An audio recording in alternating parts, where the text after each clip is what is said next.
ఈ దినమందు వాక్య ధ్యానం కొరకై యోహాను రాసిన మొదటి పత్రిక 2వ అధ్యాయం దాని యొక్క 3వ వచనాన్ని మనం చదువుదామండి. మరియు మనం ఆయన ఆజ్ఞలను గైకొనిన ఎడల దీని వలననే ఆయనను ఎరిగి ఉన్నామని తెలుసుకుందాము. పరిశుద్ధ వాక్యంలో దేవుని తెలుసుకోవడానికి ప్రతి ఒక్కరు కూడా ఆయన ఆజ్ఞలను గైకొనవలసినటువంటి అవసరత ఉంది. విధేయత ద్వారా జ్ఞానం సంపాదించటం. దేవుని తెలుసుకున్నటువంటి వారికి దేవుడు తన జ్ఞానాన్ని దయచేస్తాడు. వారితో దేవుడు మాట్లాడి వారి హృదయాన్ని దేవుడు బలపరచి వారికి ఏది ఉత్తమమో అది దేవుడు అనుగ్రహిస్తారు. కనుక యెహోవా భక్తి జ్ఞానమునకు మూలం అని మనం బైబిల్లో చదువుచున్నాం. ఇక్కడ అపోస్తలుడైన యోహాను ఈ మాటల్లో తెలియపరుస్తున్నారు. దేవుని ఆజ్ఞలను గైకొనిన ఎడల దీని వలననే ఆయనను ఎరిగి ఉన్నామని తెలుసుకుందుము. ఆయనను ఎంతగా మనం తెలుసుకుంటున్నామో అంతగా ఒక ఇంచు కూడా మార్పు లేకుండా మనం ఆయనను ప్రేమించడానికి, ఆయన మాటలు గైకొనడానికి దేవుడు మనకు సహాయం చేస్తాడు. మన జీవితంలో దేవుణ్ణి ప్రేమించటం అనేటువంటిది ఒక భాగ్యం, అదొక ధన్యత. దేవుణ్ణి ఎవరైతే ప్రేమిస్తారో వారు దేవుని వాక్యాన్ని పాటించుకుంటారు. దేవుని ప్రేమించుచున్నవారు దేవుని సన్నిధిలో విధేయత గలవారిగా ఉంటారు. ఇక్కడ మనం యెరెమయా ప్రవచనంలోనికి మనం వచ్చినట్లయితే యెరెమయా ప్రవచనం 9వ అధ్యాయం దాని యొక్క 24వ వచనాన్ని మనం చదువుతున్నటువంటి సమయంలో అక్కడ మనం ఈ విధంగా చూస్తూ ఉన్నాం. 9వ అధ్యాయం దాని 23వ వచనాన్ని మనం చదువుదామండి. అక్కడ ప్రవక్త అయిన యెరెమయా ఈ విధంగా దేవుని మాటలు తెలియపరుస్తున్నాడు. యెహోవా ఈలాగు సెలవిచ్చుచున్నాడు, జ్ఞాని తన జ్ఞానమును బట్టియు శూరుడు తన శౌర్యమును బట్టియు అతిశయపడకూడదు.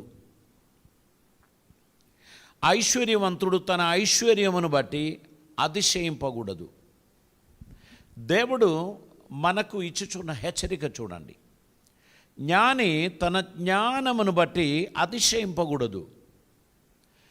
జ్ఞాని తన జ్ఞానమును బట్టి అతిశయింపకూడదు. మరియు ఐశ్వర్యవంతుడు తన ఐశ్వర్యమును బట్టి అతిశయింపకూడదు. శూరుడు తన శౌర్యమును బట్టి అతిశయింపకూడదు.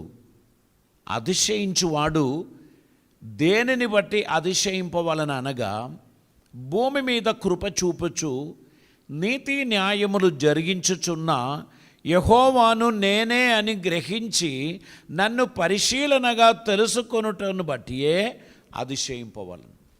ఒకవేళ మనకు ఏదైనా అతిశయ కారణం ఉన్నట్లయితే మనల్ని నడిపించుచున్న మన ప్రభువును బట్టి మనం అతిశయించాలి. మన రక్షకుడైన ప్రభువును బట్టి మనం అతిశయించాలి. మనకు జయమిచ్చుచున్న మన ప్రభువును బట్టి మనం అతిశయించాలి. జ్ఞాని తన జ్ఞానమును బట్టి, శూరుడు తన శౌర్యమును బట్టి, ఐశ్వర్యవంతుడు తన ఐశ్వర్యమును బట్టి అతిశయపడకూడదు. దేవుని మహాకృపను బట్టి నేను ఇంతవరకు వచ్చాను, దేవుని మహాకృపను బట్టి నేను ఇలా ఉన్నాను అని మనం అనుకుంటున్నప్పుడు మనం ఆయనకు ఘనత చెల్లిస్తున్నాం, ఆయనను మహిమపరుస్తున్నాం. మనం కోళరెగరేసి ఇవన్నీ కూడా నా సామర్థ్యమును బట్టి, నా తెలివితేటలను బట్టి, నా మంది బలమును బట్టి, నా సైన్య బలమును బట్టి, నా డబ్బును బట్టి ఇవన్నీ నేను సాధించాను అని ఎవరు చెప్పుతాడో అతడు నిజంగా అజ్ఞాని, జ్ఞానం లేనివాడు. ఎందుకు తెలుసా? ఒక మనిషికి ఈ లోకములో జ్ఞానం ఇచ్చేవాడు దేవుడే. అతనికి అవసరమైన సమస్తమును కలుగజేస్తున్నవాడు దేవుడే. కనుక దేవునికి ఇష్టలుగా నడవడానికి మనం ప్రయత్నం చేయటం ద్వారా దేవుడు మన జీవితంలో అద్భుతాలు చేస్తాడు. ఇంకా మనం 31వ అధ్యాయం 34వ వచనం చదువుదామండి. యెరెమయా ప్రవచనం 31వ అధ్యాయం 34వ వచనం. నేను వారికి దేవుడనై ఉందును, వారు నాకు జనులగుదురు. వారు మరి ఎన్నడూను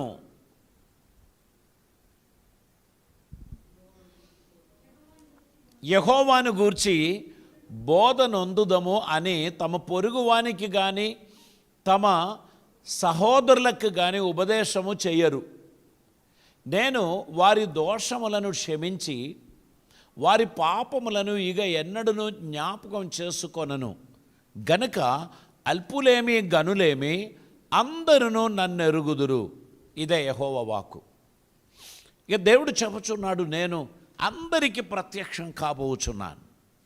యెహోవాను గురించి తెలుసుకుందాం రండి అని ఎవ్వరూ ఇక మీదట చెప్పరు. ఎందుకంటే నేను వారికి మరుగై ఉండను. నన్ను వెతుకు వారికి అందరికీ నేను అందుబాటులో ఉంటాను. వారు నన్ను కనుగొందురు. కాబట్టి మనం దేవుని గూర్చి తెలుసుకుందాము రండి అని చెప్పేవారెవరునూ ఉండరు అని తెలియపరుస్తున్నారు. ఇదంత అద్భుతమైనటువంటి విషయం. ప్రియులారా, దేవుని తెలుసుకోవడం ద్వారా, దేవుని కృపను తెలుసుకోవడం ద్వారా మనం దేవునితో సన్నిహితంగా ఉండడం జరుగుతుంది. ఒక వ్యక్తిని సన్నిహితంగా తెలుసుకున్నప్పుడే ఆ వ్యక్తి మీద మనకు గౌరవం పెరుగుతుంది. సన్నిహితంగా మనం ఉండి ఒక వ్యక్తిని తెలుసుకుంటున్నప్పుడు మనకు ఆ వ్యక్తి మీద అభిమానం కలుగుతుంది. లేకపోతే మనకు ద్వేషం వస్తుంది. మనం వారిని ఇష్టపడకుండా ద్వేషించు వారిగా మనం మారుతాం. అందుకే చాలామంది ఫ్రెండ్స్ విడిపోయినప్పుడు ఘోరమైన శత్రువులుగా ప్రవర్తిస్తారు. అరే, మీరు ఇంతకాలం ఫ్రెండ్స్గా ఉన్నారు కదా, కాస్త మీరు అలాగనే మెయింటైన్ చేయొచ్చు కదా అని అంటే వారికి చెప్పలేనంత కోపము వచ్చినది మనకు కనిపిస్తుంది. దేవుణ్ణి తెలుసుకున్న వారెవరు కూడా ఆయనను అసహ్యపడరు. ఆయనను తెలుసుకున్న వారెవ్వరు కూడా ఆయనకు దూరం కారు.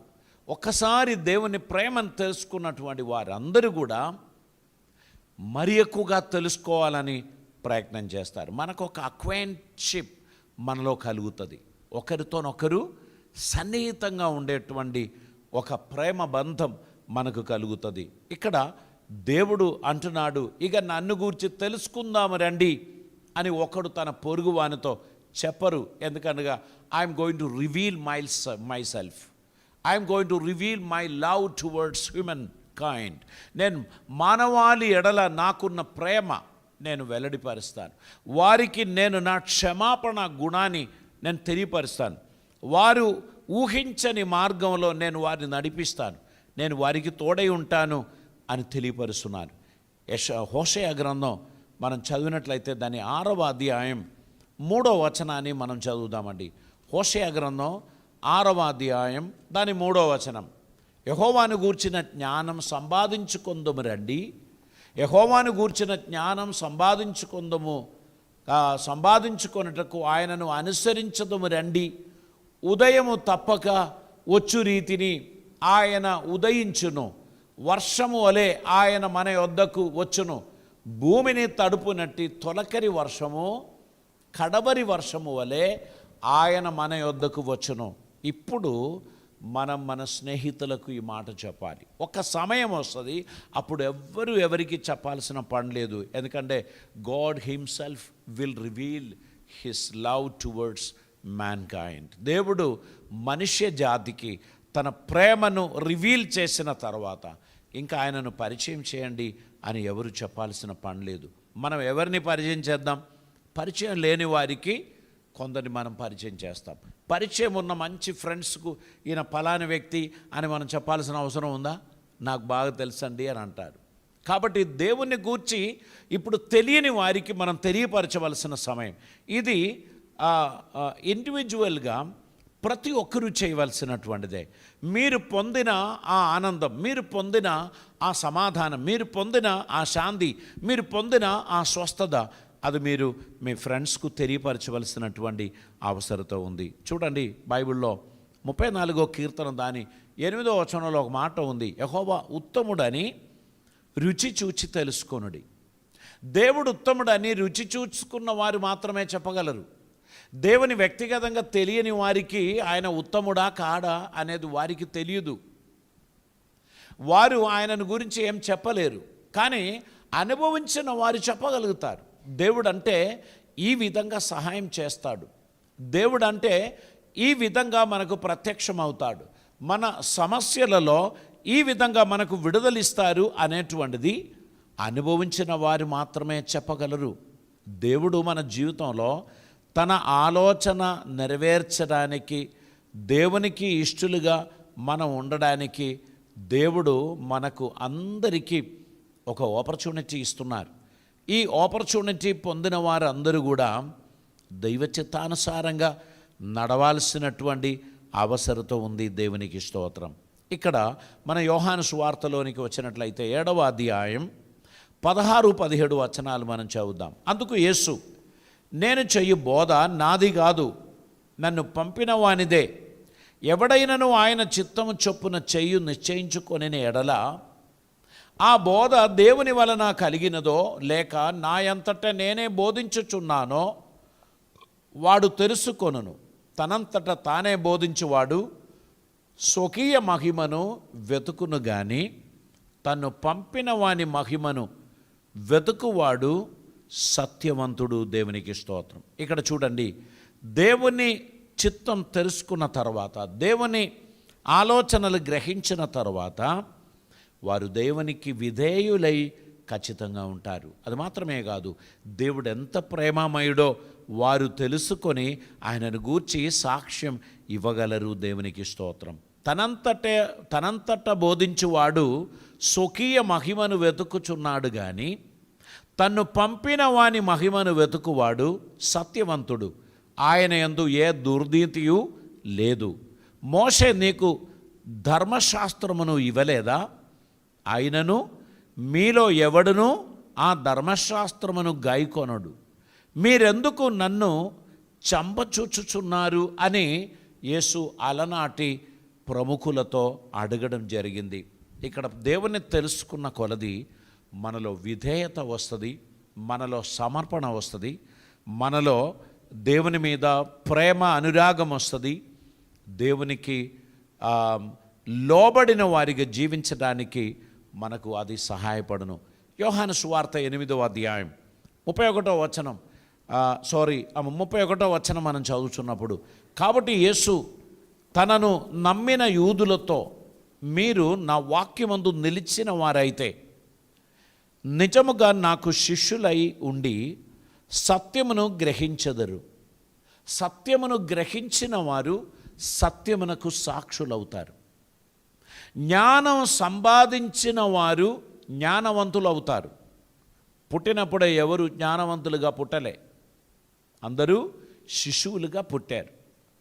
అమ్మ చెప్పే మాట నోటిలో శ్రద్ధగా చూస్తూ అమ్మ పలికినట్లు పలకడానికి ఆ శిశువు ప్రయత్నం చేస్తాడు.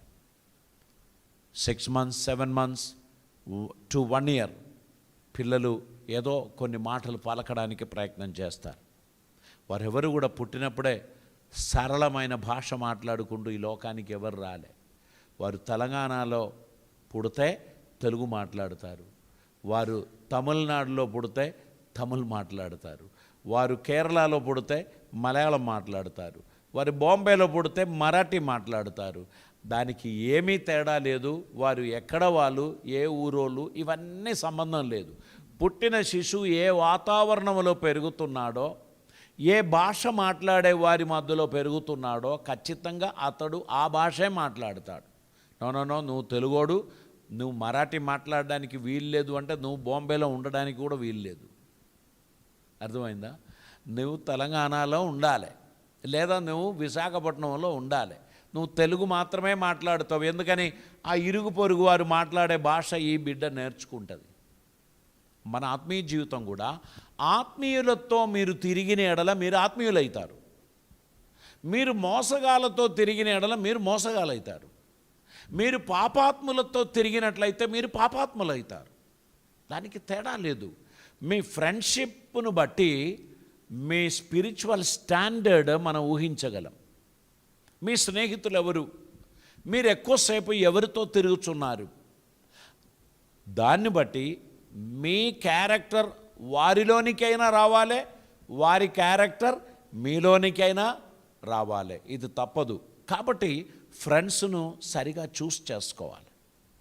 అందుకే దుష్టుల మార్గములో నడవక, పాపుల మార్గంలో దుష్టుల ఆలోచన చొప్పున నడవక, పాపుల మార్గంలో నిలవక, అపహాసులు కూర్చుంటున్న చోట కూర్చుండక, యెహోవా ధర్మశాస్త్రమునందు ఆనందించుచు దీవారాత్రము దాన్ని ధ్యానించువాడు ధన్యుడు అని బైబిల్ చెప్తున్నారు. మీ ఫ్రెండ్స్ మిమ్మల్ని నీతి మార్గంలోనికి నడిపించగలరు, అనీతి మార్గంలోనికి కూడా నడిపించగలరు. మీ ఫ్రెండ్స్ మిమ్మల్ని దొంగతనం చేసే వ్యక్తిగా మార్చొచ్చు. మీ ఫ్రెండ్స్ మిమ్మల్ని న్యాయబద్ధమైన జీవితం కొనసాగించే వ్యక్తిగా కూడా మార్చొచ్చు. అది మీరు చూస్ చేసిన మీ ఫ్రెండ్షిప్ని బట్టి ఉంటుంది. ఇక్కడ దేవుణ్ణి మీరు చూస్ చేసుకున్నారు కాబట్టి మీరు దేవుని తెలుసుకుంటున్నారు. దేవుణ్ణి తెలుసుకుంటున్న మీరు ఖచ్చితంగా విధేయులై ఉంటారు. దేవుని మాటలకు మీరు విధేయత చూపిస్తారు. దేవుని ఆలోచనలు నెరవేరాలని మీరు ఆశిస్తారు. మీ జీవితం ప్రభువుకు మహిమార్థంగా ఉండడానికి అది ప్రయోజనకరమైనటువంటిదిగా ఉండును. దేవునికి స్తోత్రం. ప్రార్థన చేద్దాం. పరిశుద్ధుడైన తండ్రి, కృపామేడువైన దేవా, నీకు వందనాలు. ఈ దినమందు వాక్య పఠనములో మేమందరము నిన్ను ఎరుగు వారిగా ఉండాలని మేము కోరుచున్నాం. ప్రభువా, మేమేదో ఎరిగామని అనుకోవడం లేదు, మేము ప్రయత్నం చేస్తున్నాం. దేవుని ప్రేమ ఎట్టిదో, దేవుని సన్నిధి ఎట్టిదో తెలుసుకోవడానికి ఉన్న ఈ చిన్ని ప్రయత్నంలో మాకు నీ కృప అనుగ్రహించమని ప్రార్థిస్తున్నాం. ఈ మాటలు యూట్యూబ్ ద్వారా వింటున్న మా మిత్రులందరినీ ఆశీర్వదించండి. జీవనది టెలివిజన్ ద్వారా ఈ సందేశాలు వీక్షిస్తున్న లేక వింటున్న ప్రతి ఒక్కరిని ఆశీర్వదించండి. ఈరోజు మనసులో ఏదైనా కలవరంతో, ఏదైనా ఆందోళనతో, ఏదైనా భారంతో ఉన్నటువంటి వారిని కరుణించి స్వస్థపరచమని, వారికి నెమ్మది ప్రసాదించమని ప్రార్థిస్తున్నాం. తండ్రి, నీ బిడ్డలకు నెమ్మది, సమాధానం దయచేయండి. నువ్వు ప్రేమగల దేవుడు, నీ సన్నిధి వారికి దయచేయమని ప్రార్థిస్తున్నాం. ఈ సమాజంలో మేము స్వార్థం లేని వారిగా జీవించే ధన్యత మాకు దయచేయండి. ప్రభువా, మా ఇరుగు పొరుగు వారితో ప్రేమ కలిగి నడిచే ధన్యత మాకు దయచేయండి. మా మాటల ద్వారా ఎవరిని గాయపరచకుండా, ఎవరికి అన్యాయం చేయకుండా మేము ప్రభువా జాగ్రత్త కలిగి నడవడానికి కృప చూపమని ప్రార్థిస్తున్నాం. వీలైనంతగా అందరికీ సహాయపడు వారిగా, అందరినీ ప్రోత్సహించు వారిగా, అందరిని క్షమించు వారిగా ఉండే కృప మాకు దయచేయమని ప్రార్థిస్తున్నాం.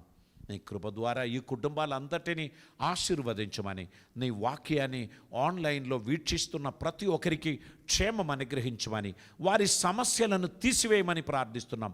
వారిలో ఎవరైనా రోగులుగా ఉన్నట్లయితే నీ సిలువ రక్తం చేత వారిని కడిగి శుద్ధి చేయమని, స్వస్థపరచమని ప్రార్థిస్తున్నాం. వారిలో ఎవరైనా అప్పుల బాధలలో, ఇబ్బందులో ఉన్నట్లయితే వారికి విడుదల అనుగ్రహించమని ప్రార్థిస్తున్నాం.